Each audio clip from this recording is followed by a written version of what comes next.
Bom dia, queridos amigos, ouvintes da Vibe Mundial. Eu sou a doutora Ana Clélia Matos. Como sempre, nós estamos juntos aqui todas as terças-feiras, das 8 às 9 da manhã, no nosso programa Homeopatia Corpo, Mente e Espírito. E para você que nunca me escutou, esse programa já existe há 28 anos, nesse horário. Eu sou médica homeopata, pratico a medicina chinesa e a homeopatia, e principalmente a homeopatia relacionada ao câncer, às doenças graves, doenças autoimunes. E convido a todos a participarem do meu Instagram, Facebook, doutora Ana Clélia Matos, também no podcast. Doutora Ana Clélia Matos, Medicina Chinesa no podcast. Vocês podem entrar pelo Spotify. E YouTube. O YouTube, nós temos aí muitos vídeos ao longo de muito tempo, então eu falo especificamente de várias doenças e falo também das questões emocionais relacionadas às doenças e falo também muito da medicina chinesa. E eu gostaria desse comecinho de programa abordar vocês sobre a raiva. Essa semana no Instagram nós estamos falando desse sentimento de raiva. Então, essa emoção todos nós sentimos, né? Quem é que humanamente não tem raiva? Né? Por mais que a gente tenha já um desenvolvimento de consciência de que a raiva nos prejudica, mas a raiva ela vem e ela pode vir na visão, não é um sentimento ruim de fato, ela se torna ruim quando você perde o seu equilíbrio devido à raiva e também quando você prorroga o sentimento de raiva, prolonga esse sentimento e vai alimentando esse sentimento, e aí ela vira uma emoção. Qual é a diferença de sentimento e emoção? Sentimento todos nós sentimos. Sentimento faz parte da nossa vida. Então nós sentimos medo, nós sentimos tristeza, nós sentimos raiva, preocupação, angústia, né? Alegria, entusiasmo. Isso são sentimentos. O sentimento, no caso da raiva, essa raiva que se prolonga, que se intensifica, que dura muitos dias, meses ou anos, ela vira emoção e ela nos causa sintomas físicos. Não só sintomas físicos, como sintomas emocionais. Na medicina chinesa, a raiva está ligada ao órgão fígado. Então, o fígado é o órgão que faz a energia circular no corpo. Toda a distribuição do qi é feita pelo fígado. Então, se você tem raiva, você tem estagnação de energia no fígado e você se torna uma pessoa ressentida, uma pessoa irritada, impaciente, guardando mágoas. Muitas pessoas chegam no consultório e falam: eu não tenho raiva, eu tenho mágoa. E mágoa não é raiva? Qual é a diferença entre mágoa e raiva? E muitas vezes nós identificamos raiva de nós mesmos. Eu tenho raiva de mim porque eu não consigo agir de determinada forma. Eu tenho raiva de mim mesma por ter aceito tal situação durante anos da minha vida. Eu acho que essa, então, é a pior raiva. É a pior raiva. Que essa raiva de si mesma gera sintomas físicos importantes, como dor de cabeça, pressão alta, problemas digestivos, tensão nos ombros, distúrbios menstruais, colite nervosa. A dor de cabeça do tipo enxaqueca, atrás de toda enxaqueca existe raiva. Existe uma estagnação de energia do fígado que gera fogo e gera cada vez mais indignação e raiva. Então, esses sintomas emocionais, essa impaciência, essa intolerância, essa explosão de fúria, vem do fígado. E aquele ressentimento silencioso que corrói por dentro de nós, esse é o pior. Esse é o que mais causa sintomas, e sintomas muito graves, muitas vezes até o câncer. Ressentimento guardado de anos, porque na nossa mente esse espaço-tempo não existe.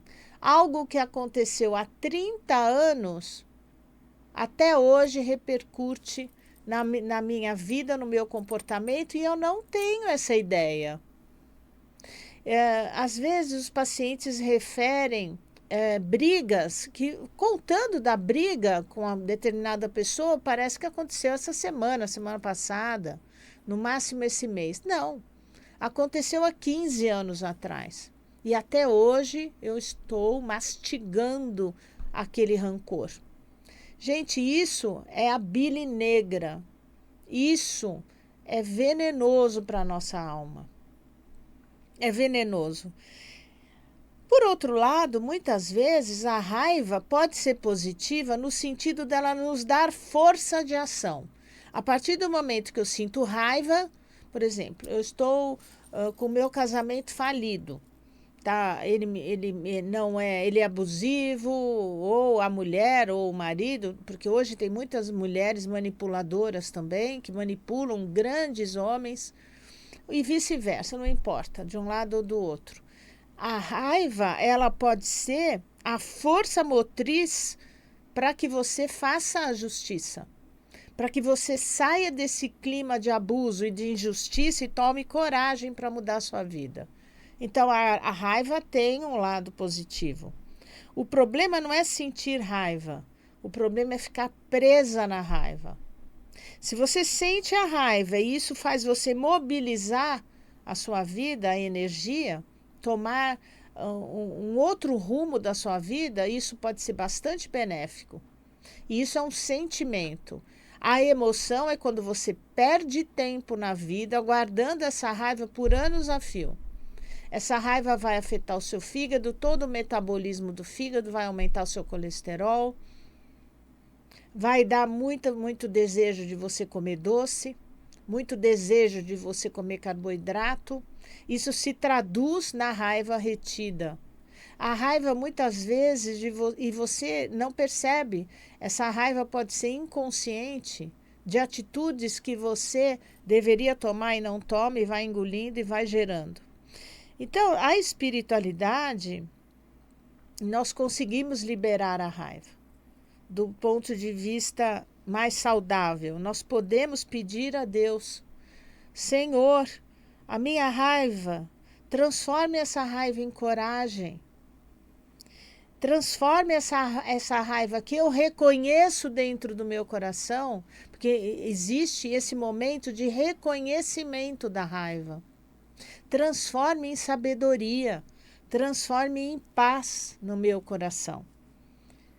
Faz com que eu entenda esse processo de uma maneira mais profunda e, ao mesmo tempo, de uma maneira mais holística, olhando o contexto de cima para baixo, para entender o processo aonde ele começou, da onde ele derivou, que tipo de vivência eu tive no passado que faz com que hoje, depois de 40, 50 anos, eu ainda viva essa raiva.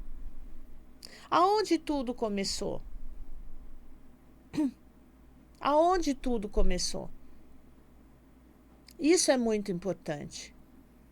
Então, tem várias situações de vida que a gente vê no consultório de uma mãe. Outro dia eu estava atendendo uma senhora e ela veio falando da filha, que a filha, ela ficou viúva muito cedo, ela cuidou dos 2 filhos sozinha, ela trabalhou muito, ela deixou de viver a própria vida, ela nunca mais se casou, nunca mais teve relacionamento com ninguém, porque a vida dela foi dedicada a criar os 2 filhos. E esse filho dela era um casal de filhos, o filho era muito amoroso com ela, reconhecia muito todo o esforço que ela fez, e a filha era uma pessoa extremamente agressiva com ela. E ela se mostrava em consulta uma pessoa muito consciente, uma ótima alma, essa mãe. E aí eu fiquei me perguntando, né? por que será que essa mulher é tão odiada por essa filha? E ela falou, doutora, eu gostaria muito que a minha filha aceitasse, essa filha hoje tem mais de 40 anos, aceitasse passar pela senhora. É uma menina que não consegue se relacionar por muito tempo com nenhum homem, ela não se casou, ela quer muito ser mãe, mas não conseguiu, porque não tem um companheiro. E ela é muito agressiva comigo, ela me nega, ela me discrimina. Ela contou as coisas que a filha fazia com ela. E ela foi embora, eu a consultei enfim, ela tinha uma alma muito boa. Eu falei, tem algo atrás disso que fez essa filha. E ela foi contar que a filha veio. E a filha veio e a gente foi conversando e ela repudiando a mãe, ela falava da mãe para mim como uma pessoa que ela não reconhecia que era verdadeira. Ela achava que a mãe tinha um amor falso por ela. E aí eu falei, mas aonde veio isso da sua cabeça? Por quê? A sua mãe cuidou de você? Cuidou. A sua mãe te dava carinho? Ela falou que sim. Ela dava beijo, abraço, ela te sustentou, ela pagou seus estudos, ela fez tudo. E da onde veio essa mãe que você não reconhece? Ah, porque o meu pai morreu e a minha mãe não teve a coragem de chorar a morte do meu pai. E essa menina tinha por volta de uns 7, 8 anos quando o pai morreu. Então ela transferiu e a mãe reconheceu, depois de uma segunda consulta, a mãe diz o seguinte, doutora, no enterro do meu marido eu tinha que ser forte, porque os meus filhos estavam ali. Tinha um menino de 10 e uma menina de 8 e eu precisava mostrar para eles que eu estava inteira para cuidar deles. Eu chorava escondido a morte do meu marido. A filha interpretou aquilo como uma falta de amor da mãe pelo pai. Por quê? Todo mundo no enterro chorava pela morte do meu pai, que foi um acidente, e a minha mãe não chorava a morte do meu pai. Ela ficou com raiva, na época, com muita raiva da mãe. E ela transferia isso para todos os homens que ela nunca conseguiu se relacionar. Ela tinha essa raiva. E aí a gente começou a trabalhar a consciência dela para entender que a mãe fez isso por amor. Na época, a mãe achou que era o melhor a fazer, não demonstrar desespero na frente dos filhos, porque isso iria fragilizá-los. Então, o que eu quero dizer é o seguinte, que atrás de uma raiva antiga, atrás de uma impaciência, de uma irritabilidade, existem muitas coisas que justificam e que às vezes não são conscientes nossos.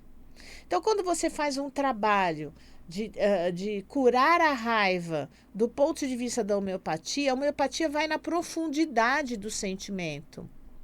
E nós vamos escolher um medicamento homeopático que gere sintomas de raiva, que na matéria médica do medicamento tem a palavra raiva, tem o sentimento da raiva. Então, quando você dá esse medicamento homeopático para uma pessoa que tem raiva, por semelhança, o semelhante atrai o semelhante e neutraliza a energia do semelhante.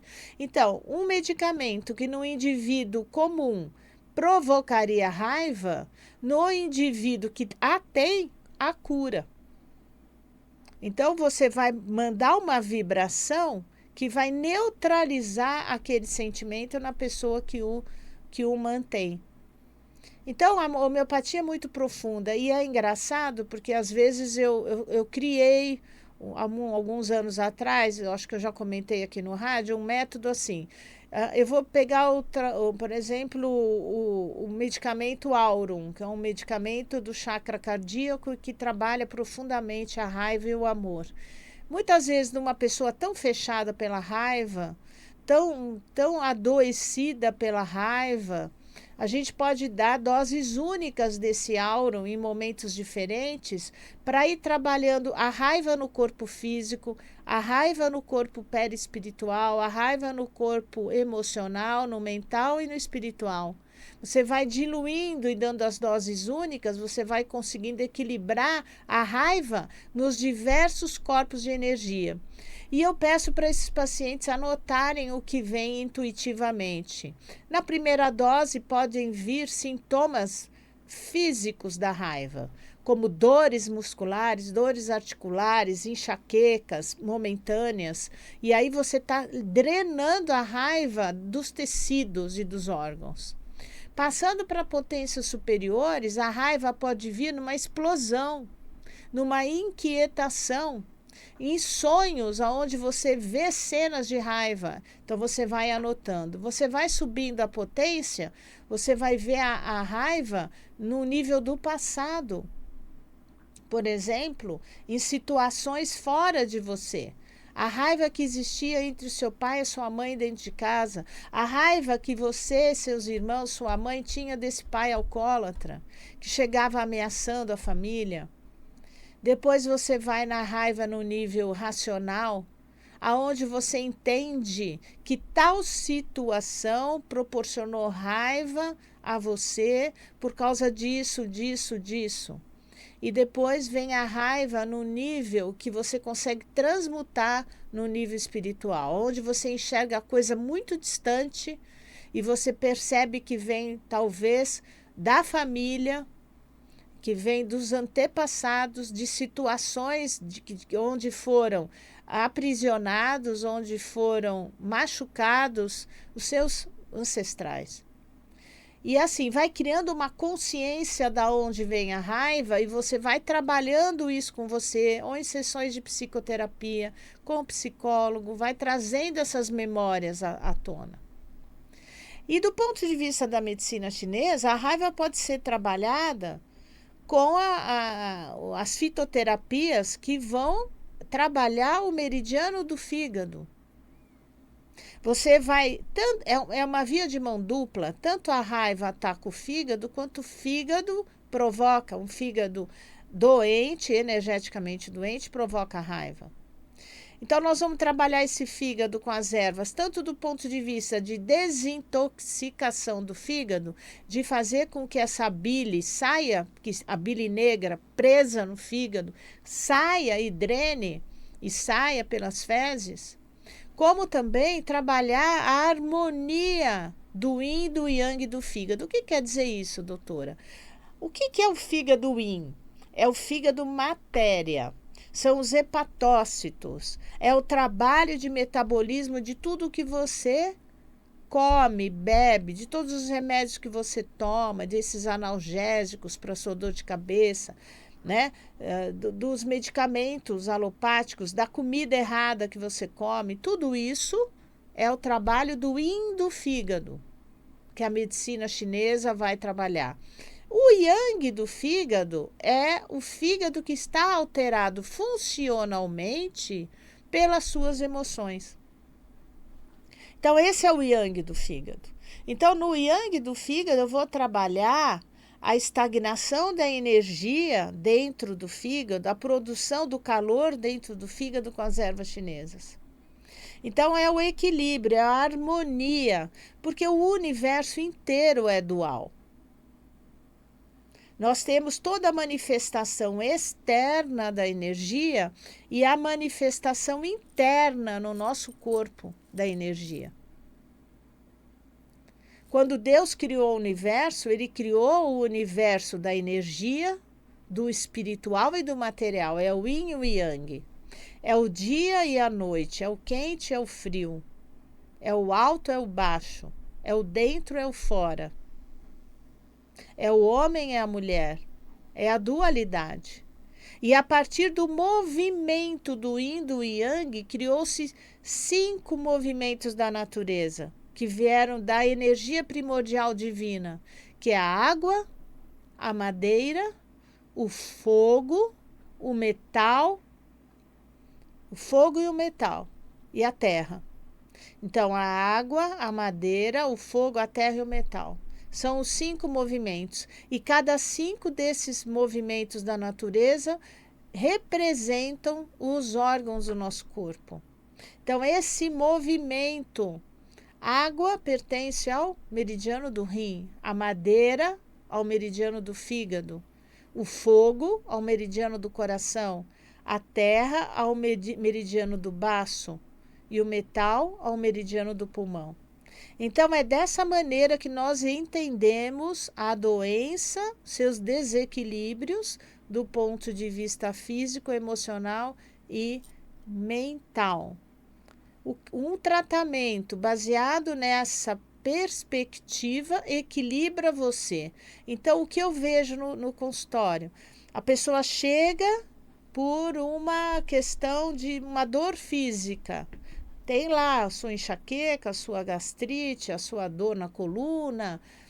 Ela vem, o que chama mais no consultório é curar a sua dor. E quando a gente vai desmembrando, a gente vai entendendo que a dor é emocional. E a gente vai conversando e a gente vai ver que aquela mente tem dor. E que a espiritualidade está ferida também. A pessoa não está no seu eixo de energia. Ela não está no equilíbrio pleno do corpo físico, emocional, mental e espiritual. Ou vocês acham que existe cura só da sua gastrite tomando omeprazol? Você acha que isso? Você não acha que isso é um pouco raso? O que vocês pensem sobre isso?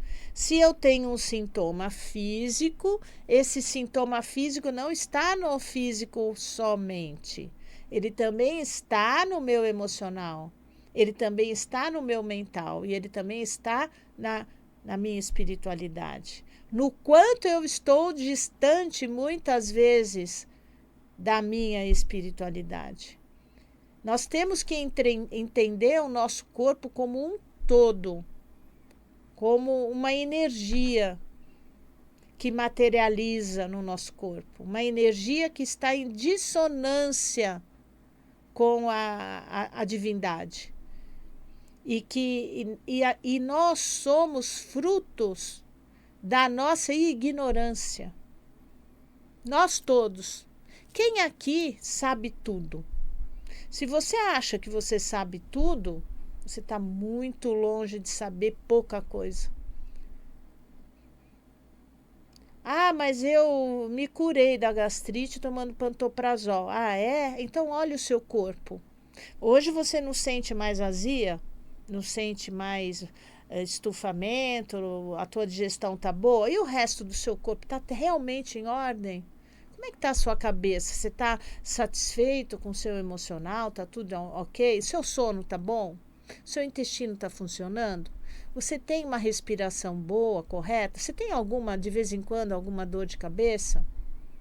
Presta atenção, gente. A gente não cura o corpo físico só. A cura tem que ser transcendente ao corpo físico. O corpo físico é aquilo que você e eu percebemos na nossa pequenez.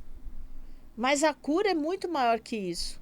Então, hoje nós temos aqui a medicina psicossomática, a medicina germânica, o próprio Gasparetto, nosso amigo Gasparetto e o Val Capelli, que publicam livros interessantes, a Cristina Cairo, falando dessa somatização, do que significa tal sintoma do ponto de vista emocional. E eu vou além, eu falo do espiritual. Então, pensem sobre isso.